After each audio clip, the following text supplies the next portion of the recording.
وأسروا قولكم أو اجهروا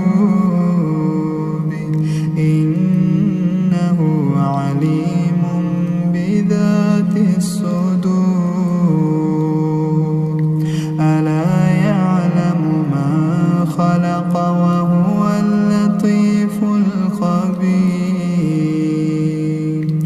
هو الذي جعل لكم الأرض ذلولا